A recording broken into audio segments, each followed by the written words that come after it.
guys floated the truck, were you nervous that it would sink, or were you pretty confident? The first time we floated a truck, we were doing a commercial for Warren Winch Company.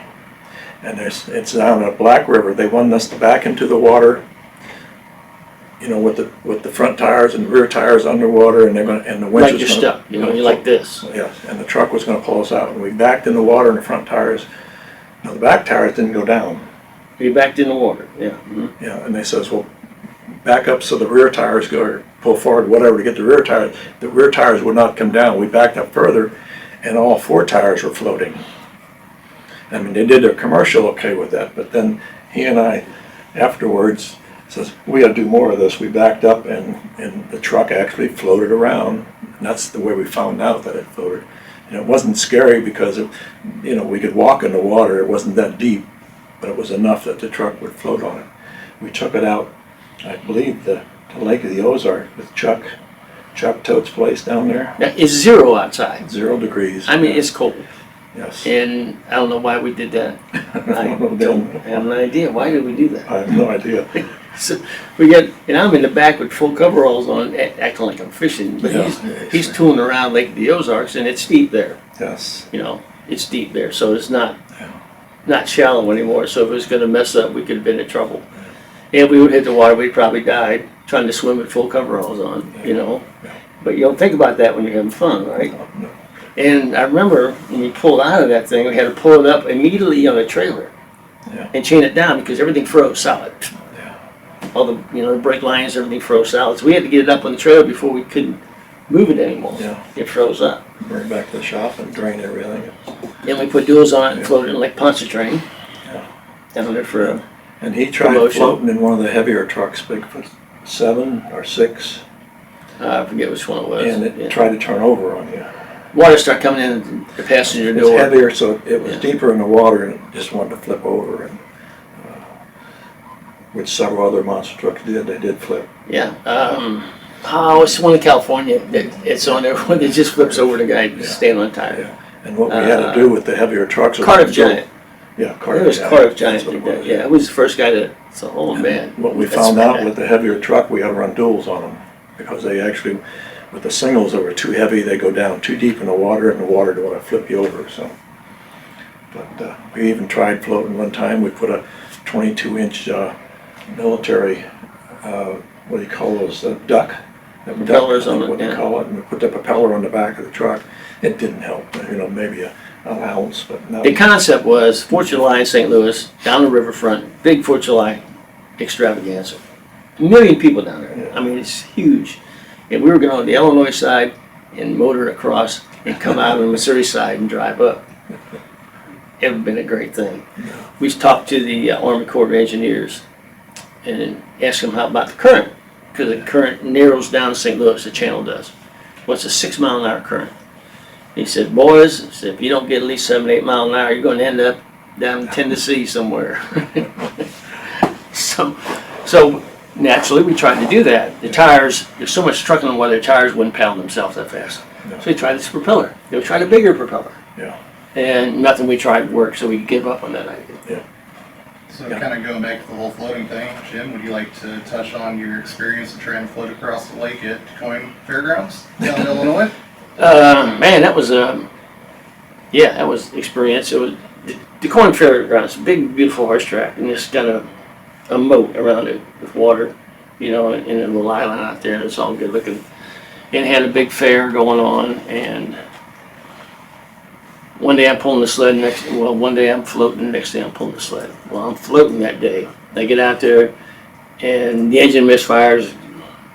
You know, it's too deep in the water. So the engine kind of quit, and the water started coming in the door, and it's actually starting to list up really bad, and I actually climb out on the tires. Now I'm really close to the shore, and so right before it's getting ready to tip over, I dove in, and I yelled, get a rope, you know, somebody got a rope, and I dove in, and I swam over there, and got the thing, swam back, hooked the truck up, and towed the truck up, and dug the tires before it rolled over, and then pulled the truck out. And we're out there, we're draining the water out of the truck and everything. This old guy that works for the fairgrounds comes up to me, old guy, says, why'd you jump in that water? I said, well, the truck is gonna roll over. Yeah. Now, close enough to shore, they got a rope, I was gonna get the rope, and you saw it happen. He goes, son, says, that water is full of water moccasins. Full of them. I mow around here all the time. Once every 2 weeks I mow this and there's snakes everywhere. He says, you lucky. So apparently the truck scared the snakes away, thank God. But yeah, I don't like snakes, and I probably wouldn't have jumped in the water. The truck probably would have rolled over. Yeah. I would have been in the water anyway, right? Yeah, right. So, if you guys had to race with an identical truck, who do you think would win?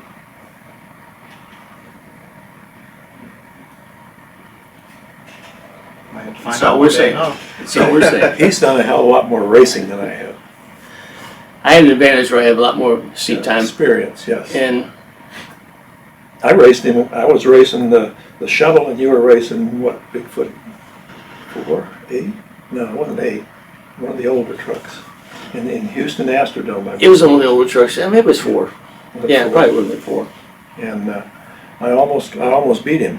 Mm-hmm. You know, but the tailgate of the shuttle come off. Aerostar, yeah. Aerostar. And I was Flopped dragging it, around. flopping around. But, that was fun.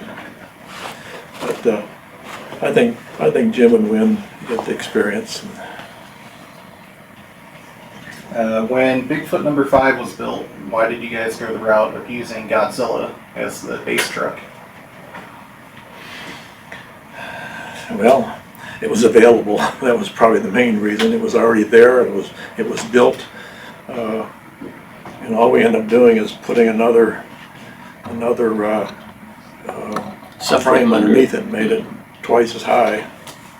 I knew a welder that I worked with on the construction equipment job, and he came out and looked at it and built the subframe. Yeah.